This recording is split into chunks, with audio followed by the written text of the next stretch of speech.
Mapapansin ninyo mga paps, nasunog na yung, medyo sunog yung ano, na-burn yung panel.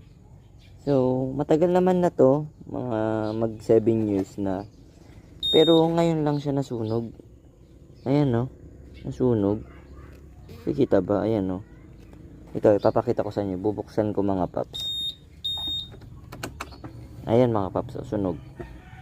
Yung gitna. So, paano nasunog yan? Although, palagi lang naman siya nakapark dito. Same lang na naarawan mga paps. Nangyari lang ngayon. Ngayong linggo lang. Pansin ko. Stuck siya. Siguro dahil matagal 2 weeks siyang nasa ulan. Tapos biglang umaraw. Kaya ang nangyari, parang may rainbow na. Kaya, yun mga paps, wag nyong hayaang